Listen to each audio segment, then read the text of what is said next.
Asisten teknisi siaran pemula. Kompetensi umum. 1. Seorang asisten teknisi siaran pemula sedang mempelajari Undang-Undang Nomor 32 Tahun 2002.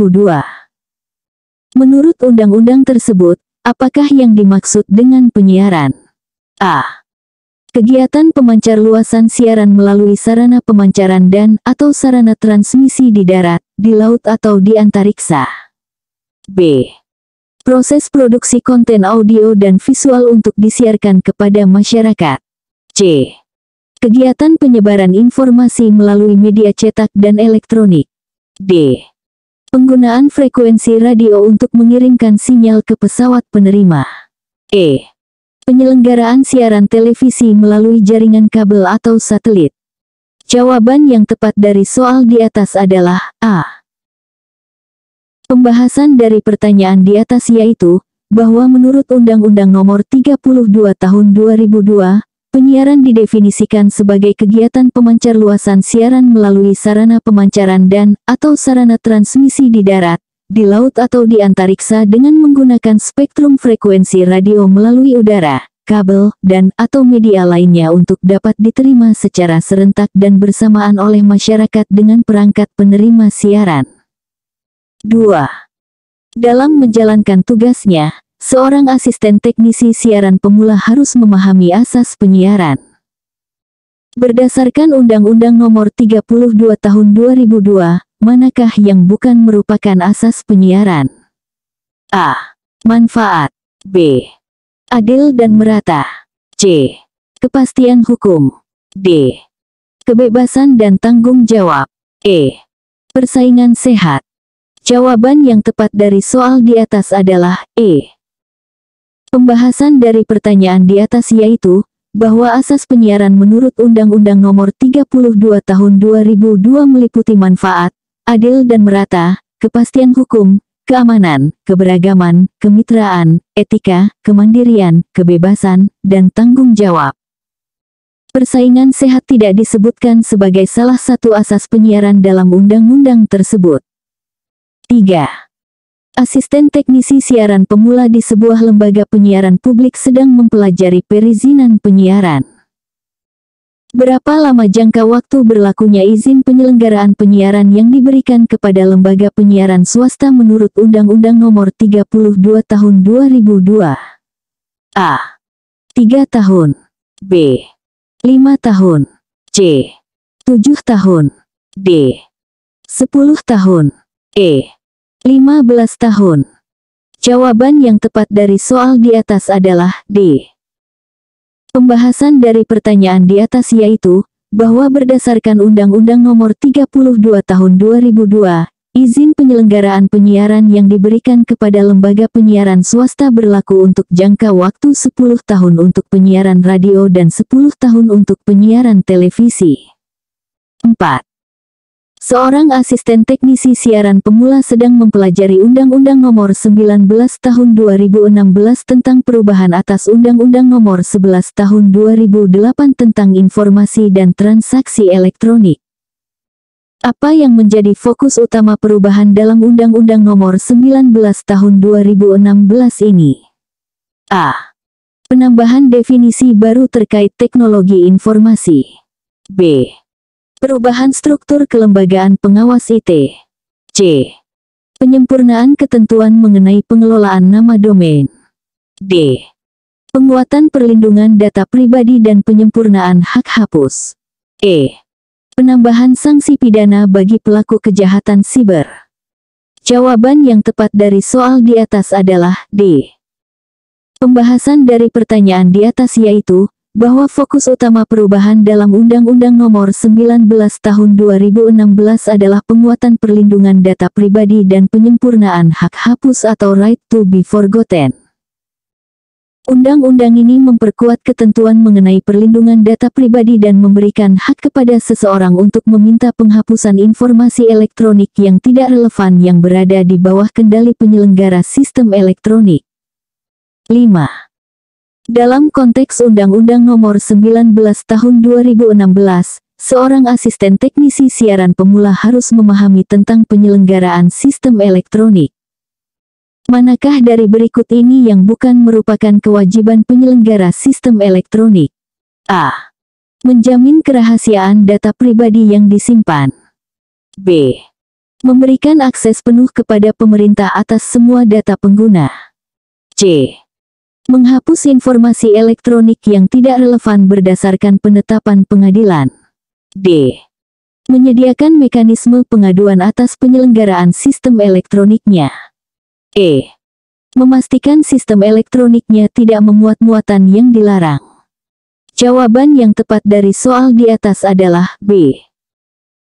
Pembahasan dari pertanyaan di atas yaitu, bahwa berdasarkan Undang-Undang Nomor 19 Tahun 2016, penyelenggara sistem elektronik wajib menjamin kerahasiaan data pribadi, menghapus informasi elektronik yang tidak relevan berdasarkan penetapan pengadilan, menyediakan mekanisme pengaduan, dan memastikan sistemnya tidak memuat muatan yang dilarang. Memberikan akses penuh kepada pemerintah atas semua data pengguna bukan merupakan kewajiban yang disebutkan dalam undang-undang tersebut. 6. Seorang asisten teknisi siaran pemula sedang mempelajari dasar-dasar kelistrikan. Jika sebuah rangkaian memiliki resistansi 100 ohm dan arus yang mengalir sebesar 0,5 ampere, berapakah tegangan pada rangkaian tersebut? A. 20 volt. B. 50 volt. C. 75 volt. D. 100 volt. E. 200 volt. Jawaban yang tepat dari soal di atas adalah B. Pembahasan dari pertanyaan di atas yaitu, bahwa menggunakan hukum Ohm, V sama dengan I tanda kali R, di mana V adalah tegangan, I adalah arus, dan R adalah resistansi. Maka, V sama dengan 0,5 A tanda kali 100 ohm sama dengan 50 volt. 7. Dalam pekerjaannya, asisten teknisi siaran pemula sering berurusan dengan sirkuit listrik. Manakah dari berikut ini yang merupakan fungsi utama dari kapasitor dalam sirkuit listrik? A. Menguatkan sinyal listrik. B. Menyimpan energi listrik. C. Mengubah arus AC menjadi DC. D. Menghambat aliran listrik. E. Menghasilkan medan magnet. Jawaban yang tepat dari soal di atas adalah B. Pembahasan dari pertanyaan di atas yaitu, bahwa fungsi utama kapasitor dalam sirkuit listrik adalah menyimpan energi listrik dalam bentuk medan elektrostatik. Kapasitor dapat menyimpan muatan listrik sementara dan melepaskannya kembali saat diperlukan. 8. Asisten teknisi siaran pemula sedang melakukan pengukuran besaran listrik. Alat ukur manakah yang paling tepat digunakan untuk mengukur daya listrik secara langsung? A. Voltmeter. B. Ampermeter. C. Ohmmeter. D. Wattmeter. E. Multimeter. Jawaban yang tepat dari soal di atas adalah D. Pembahasan dari pertanyaan di atas yaitu, bahwa wattmeter adalah alat ukur yang dirancang khusus untuk mengukur daya listrik secara langsung. Voltmeter mengukur tegangan, ampermeter mengukur arus, ohmmeter mengukur resistansi, dan multimeter dapat mengukur berbagai besaran listrik tetapi tidak secara langsung mengukur daya. 9. Dalam konteks keselamatan kerja dengan listrik, seorang asisten teknisi siaran pemula harus memahami bahaya sengatan listrik. Berapakah besar arus listrik minimum yang dapat menyebabkan kematian pada manusia? A. 1 mA. B. 10 mA. C. 50 mA. D. 100 mA. E. 1000 mA. Jawaban yang tepat dari soal di atas adalah C. Pembahasan dari pertanyaan di atas yaitu, bahwa arus listrik sekitar 50 mA atau 0,05 A yang melewati tubuh manusia selama beberapa detik dapat menyebabkan kematian karena dapat mengganggu ritme jantung atau fibrilasi ventrikel. Arus yang lebih kecil dapat menyebabkan kejang otot, sedangkan arus yang lebih besar dapat menyebabkan luka bakar parah. 10. Asisten teknisi siaran pemula sedang mempelajari aplikasi listrik dalam sistem penyiaran. Manakah dari berikut ini yang bukan merupakan fungsi uninterruptible power supply atau UPS dalam sistem penyiaran? A. Menjaga kontinuitas suplai listrik saat terjadi pemadaman. B. Melindungi peralatan dari lonjakan tegangan. C. Menstabilkan frekuensi listrik. D. Meningkatkan kualitas sinyal audio. E. Memberikan waktu untuk mematikan sistem secara aman saat listrik padam. Jawaban yang tepat dari soal di atas adalah D. Pembahasan dari pertanyaan di atas yaitu, bahwa UPS berfungsi untuk menjaga kontinuitas suplai listrik, melindungi dari lonjakan tegangan, menstabilkan frekuensi, dan memberikan waktu untuk shutdown yang aman. UPS tidak dirancang untuk meningkatkan kualitas sinyal audio, yang merupakan fungsi dari peralatan audio khusus. 11. Dalam konteks Undang-Undang Nomor 32 Tahun 2002, seorang asisten teknisi siaran pemula harus memahami tentang pengawasan penyiaran. Siapakah yang memiliki wewenang untuk memberikan sanksi administratif terhadap pelanggaran isi siaran? A. Kementerian Komunikasi dan Informatika. B. Dewan Pers. C. Komisi Penyiaran Indonesia. D. Lembaga Sensor Film. E.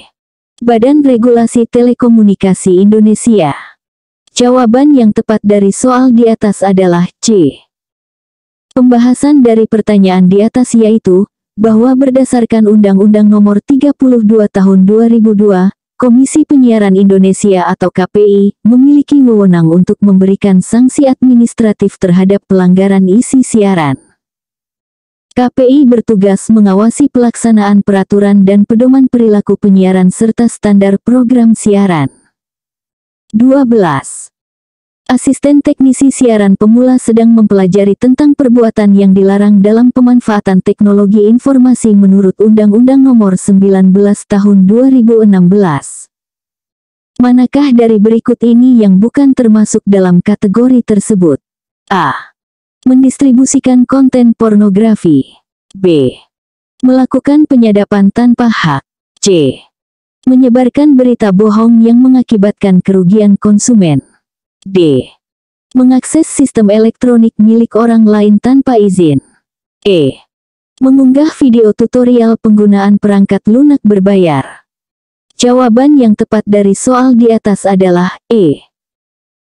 Pembahasan dari pertanyaan di atas yaitu, bahwa berdasarkan Undang-Undang Nomor 19 Tahun 2016, mendistribusikan konten pornografi, melakukan penyadapan tanpa hak, menyebarkan berita bohong yang merugikan konsumen, dan mengakses sistem elektronik tanpa izin termasuk dalam perbuatan yang dilarang. Mengunggah video tutorial penggunaan perangkat lunak berbayar tidak secara eksplisit disebutkan sebagai perbuatan yang dilarang dalam undang-undang tersebut. 13. Seorang asisten teknisi siaran pemula sedang melakukan pemeriksaan pada pemancar radio FM. Jika frekuensi carrier adalah 98,5 MHz dan frekuensi modulasi adalah 15 kHz, berapakah lebar pita atau bandwidth minimum yang diperlukan untuk transmisi? A. 15 kHz. B. 30 kHz. C. 60 kHz. D. 98,5 MHz. E. 197 MHz. Jawaban yang tepat dari soal di atas adalah B. Pembahasan dari pertanyaan di atas yaitu, bahwa untuk transmisi FM stereo, lebar pita minimum yang diperlukan adalah 2 kali frekuensi modulasi tertinggi. Dalam kasus ini, 2 tanda kali 15 kHz sama dengan 30 kHz. Ini adalah lebar pita minimum yang diperlukan untuk mentransmisikan sinyal FM tanpa distorsi yang signifikan. 14. Dalam menjalankan tugasnya, asisten teknisi siaran pemula harus memahami prinsip kerja antena. Manakah dari berikut ini yang benar mengenai antena dipole? A. Memiliki pola radiasi omnidireksional. B. Hanya dapat digunakan untuk penerimaan sinyal. C. Panjangnya selalu sama dengan panjang gelombang yang diterima. D. Terdiri dari dua konduktor dengan panjang yang sama. E. Hanya efektif untuk frekuensi di atas 1 GHz. Jawaban yang tepat dari soal di atas adalah D. Pembahasan dari pertanyaan di atas yaitu, bahwa antena dipole terdiri dari dua konduktor dengan panjang yang sama, biasanya masing-masing seperempat panjang gelombang. Antena ini memiliki pola radiasi bidireksional, dapat digunakan untuk transmisi dan penerimaan, dan efektif pada berbagai rentang frekuensi tergantung pada panjangnya. 15. Asisten teknisi siaran pemula sedang mempelajari tentang pengukuran kualitas sinyal digital. Manakah dari berikut ini yang merupakan parameter utama untuk mengukur kualitas sinyal digital dalam sistem penyiaran? A. Signal to noise ratio atau SNR. B. Bit error rate atau BER. C. Voltage standing wave ratio atau VSWR. D. Total harmonic distortion atau THD. E. Gain compression point atau P1 decibel. Jawaban yang tepat dari soal di atas adalah B. Pembahasan dari pertanyaan di atas yaitu, bahwa bit error rate atau BER adalah parameter utama untuk mengukur kualitas sinyal digital dalam sistem penyiaran. BER mengukur jumlah bit yang salah dibandingkan dengan total bit yang ditransmisikan, memberikan indikasi langsung tentang kualitas dan keandalan transmisi digital.